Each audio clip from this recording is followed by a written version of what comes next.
Microsoft runs out of Windows, Microsoft's adding more feature to Windows, and Sony's hardware, it's making a profit.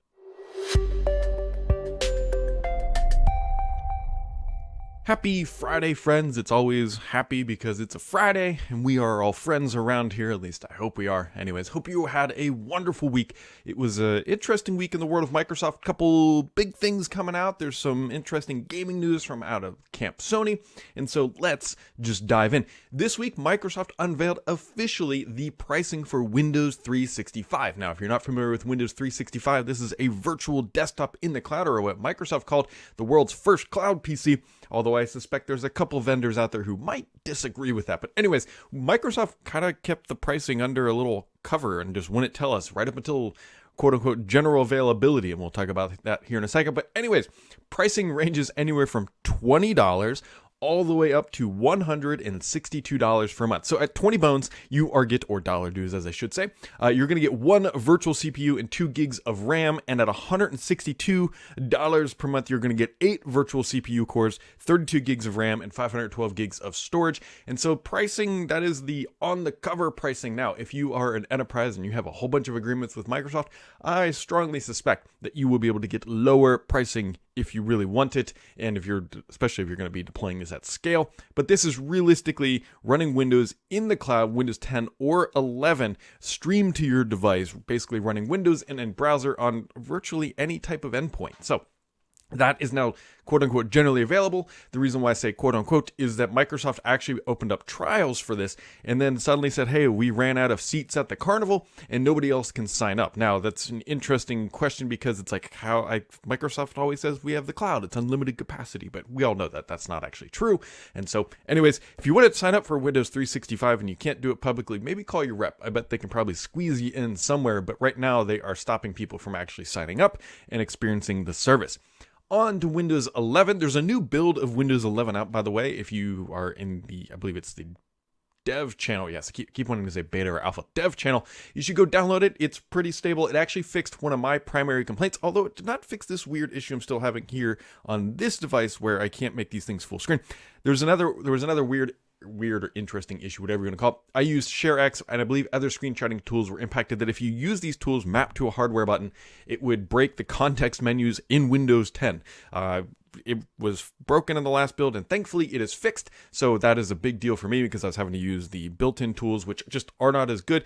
Although they would be as good if Microsoft would allow us to automatically save the image to the desktop. Right now, you either have to open it in the app or it just gets copied to your clipboard, and it's just an extra step. So tools like ShareX, which are free, there's many of them out there. Snagit, I believe, is a premium product, but another good quality option. It allows you to just drag a screenshot and then it automatically saves it to your desktop, which is all that I need. And so Microsoft still doesn't allow that for built-in tools. Not sure why, but either way. Microsoft, actually I should say Panos Panay, also teased another feature that is coming. So there's still clearly a list of things that are coming to Windows 11, much like the Android app support, which is not in this latest build, by the way, that we still don't know about. So if you are looking at the Focus Assist, he showed off a little demo where Spotify was actually integrated into Windows 11 Focus Assist, if I could enunciate here on this Friday. And so what you can do is you can set a Focus Assist time, say 30 minutes, like click a play track all from the same window, and it would just play your Spotify music. Now, there's a lot of questions like, do you have to be paying for Spotify? I'm sure you probably do in some capacity. You probably have to have an account or something, log in. And anyways, it looks like it's all integrated into Windows 11. We don't know how deep that trench goes of integration, but it's very clearly that Microsoft is integrating it into at least some components. And so we'll be curious to see what else is coming down the pipeline from the Windows 11 team, but it seems that all the features have not yet fully been unveiled. So just keep that in mind. On the OneNote side, OneNote has a very hilarious history of, it's called OneNote, but there were actually 2 apps. There was a OneNote for Windows 10, and then there was what I call like traditional OneNote, which is like your Win32, your Office app. And Microsoft came out and said, hey, we're doing away with the OneNote for Windows 10 because Now, they didn't quite say this, but it's because the Windows Store, or the Microsoft Store, relaxed all the rules, and you can basically shove any type of application you want into the Microsoft Store. Now that you can do that, what's the point of building a standalone app that's a UWP when you can just take your traditional desktop app, which was better, and just shove it in there? Now, I know some people are going to say the OneNote from Windows 10 was better because it had X, Y, or Z features, or Z features if you are one of my Canadian friends, or potentially just international friends in general. Either way, Microsoft says they are going to eventually somehow migrate that stuff over, and there's a couple things to know about. If you're running OneNote for Windows 10, you don't freak out, because Microsoft is working on a path to allow you to transition to the other app, so you're not out up the creek without a paddle, as one might say. But the reality is that if you're starting fresh in OneNote, definitely start with the Outlook, or the Office version, I should say. And more importantly, in Windows 11, now this makes some sense, they're not shipping out of the box the OneNote for Windows 10 in Windows 11. Everything is just moving over to that traditional app, which Microsoft told us was actually deprecated at one point. So keep that in mind. Now, hilariously, Microsoft is going to be combining this and bringing it to the store. And in their FAQ, I could not make this up. They actually had to clarify. It says, no, we are not building a third OneNote app, because the OneNote, what I suspect happened was, go back in time. Evernote was blowing up in popularity. And Microsoft says, oh, shoot, we need to get our butts in line and build a competitor. So they did. And they really put some valiant effort into OneNote. And then UWP came along. And they said, well, we got to have a UWP version of our popular app, because that's the corporate mandate, that everything needs to be UWP to show the world that this is the future. And so they built the UWP version, and they said, well, wait a minute, it doesn't work for everybody, so we're going to keep the traditional desktop version. Then they kept investing in the UWP version. It eventually got up to the point where it was capable of replacing it. So they said, all right, see you later, desktop version, you're done. And then time went by and said, all right, UWP is not catching on in any capacity, really. And things kind of just muddled about. And so now that thing is eventually just going to be sunset, and the desktop version will be back, championing the gold medal for the favorite new app in the Microsoft Store. And there you go. Anyways, so that's a big deal. Moving on to something that has blown up across the web, and I'm going to try to keep politics out of this as much as humanly possible, and you'll see where I'm going. This relates to Apple. So Apple announced that they're going to be scanning photos for basically child abuse imagery. Now, there's a lot of varying opinions, and I'm not here to say which is right and wrong. I will tell you the two high-level views on this. One is that, hey, child abuse is wrong, and we should absolutely stop it on every possible potential avenue and be done with it. And catch the bad people. That is one viewpoint. The other viewpoint is like, hey, this is actually breaking encryption. That was one of the things that Apple really promotes, that if encryption is readable by somebody not other than the end party with the keys, then it's not truly encryption. So these are the two competing thought processes, like, hey, we need to stop child abuse, which I think everybody agrees needs to happen.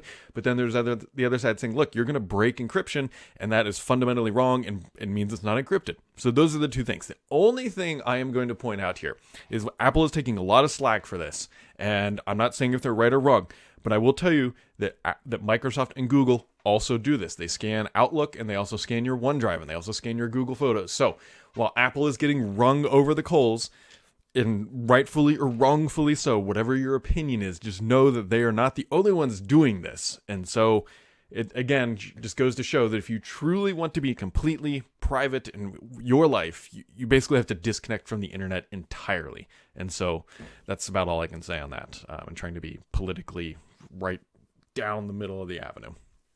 On to the gaming news. Just going to focus on Sony here for a bit, because Sony announced their earnings, and they were generally pretty darn good. They reiterated that the PlayStation 5 is outselling the PlayStation 4. We all know that there's supply constraints. Then we know that things are going well. Two interesting factoids out of their earnings, I should say. The $499 PlayStation 5 is now profitable, which this is the disc iteration for the console. I would be curious to know if Microsoft is profitable on its high-end Series X. My guess is that it's maybe not. I should hope that they're close, but we also know that Microsoft has different chips, obviously, than Sony, and they're also higher-end chips than Sony, which means that the yields are potentially lower than Sony, which means that their economies of scale may not be there yet. But the reality is that if Sony can get its console to profitability, there's probably a decent chance that Microsoft is close. I would say close. I don't know if they truly are profitable, because I would think that if they are, they would come out and acknowledge that hey, like, our high-end console is now officially profitable. But I bet that they are getting close, but not quite there yet. That is the one first interesting thing.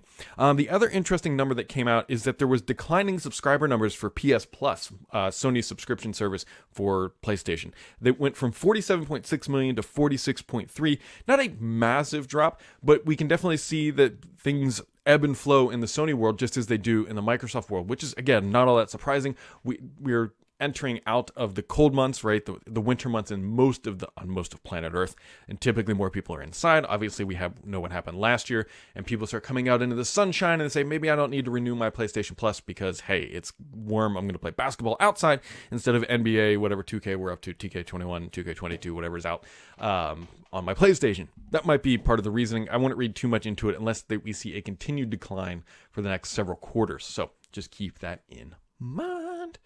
All right, on to the questions of the week. If I would pull up the right tab. Where did I do? There. There are the questions, as always, my favorite part. We're going to refresh this. So I always tweet out this link. People always ask me every single week, where is it? I always tweet it out. Just follow me on Twitter, @BDSams, and there you go. Navar Rack says, here we go. He says, this may be too political, Brad, so I understand if you pass on this. While I abhor child abuse as the most decent people what do you think about Apple's announcements on ability to determine images or content held on customers' handsets? So just scroll back in the podcast and you'll kind of understand that. So there's always encryption is something that's always going to be an interesting conversation, because on one hand, absolutely, you should have the right to have completely encrypted conversations. That is I fundamentally believe that everybody deserves that right. And then you're going to have governments in their big hand of overlord and wanting to make sure people are following the law, not doing bad stuff, are going to want to be able to read encryption. Then you have countries or companies will just use Apple that live inside the U.S. and have to agree and abide by the U.S. government. It's always going to be this tangled mess. And eventually they will find some common ground somehow, some way. And I think maybe that's where they're trying to get to. But I'm just going to pass on it. Confused Geek says, Elite Controller 3 soon. I don't quite know when it's going to launch. I do know that I was looking around as if I had one. I do know that it is mostly complete, I believe. And the primary difference is, again, not going to shock you, is that they're updating it with a share button. Now, I don't know if they're going to call that iteration the Elite Series 3. Series 2.5 would be a little odd, I think, at the end of the day. But they are definitely working on an update that has the share button, because that would actually be nice and something that would tie into everything else. And wrapping it up, short questions this week, mostly because it was kind of quiet in the world of Microsoft, is, as always, Mr. PKI. It says, your favorite ending question of the week requiring no BS. If Windows 11 requires TPM 2.0, etc., does that not mean that Windows 365 in the cloud will not have Windows 11 and other security protections available due to lack of a physical TPM chipset for your instance? Now, as Wonderbar points out, he says hypervisors have been able to do TPMs and secure boot in VMs for a while, and I suspect that Microsoft is working on that. I will tell you that I'm still a little frustrated with Microsoft on this TPM saltiness issue, because we still don't have great clarity on what the defining line is. They come out and just said, hey, it's 7th gen or earlier and you're screwed, but that's not quite true, because the messaging is confusing between, is it TPM 2.0? Is it Intel 7th gen that you have to have something newer than? Like, it's still not there yet, the messaging, and Microsoft hasn't clarified yet if their own Surface Studio 2, which is $3,500 or whatever it is on their Surface store that you can still buy today, is going to be eligible to run Windows 11, which would be pretty embarrassing if it's not. So Microsoft needs to update and provide clarity about what is actually going to do, because I'm going to be I know I've said this a million times, I'm going to be in potential to have to update 2 different machines, which would be expensive and not honestly something I really want to do. So this podcast box will more likely stay on Windows 10 until Windows 10 is no longer supported. So that wraps it up, guys. Like I said, shorter episode this week just because things were a little bit quieter as of we're in August now, and we will continue to push towards September, obviously, because that's how calendars work. But I suspect that a lot of people on Camp Microsoft are on vacation, and so I'd be looking forward to later this month and next month more announcements coming our way. But for now, make sure to keep it subscribed here, because the only BS on this podcast is me.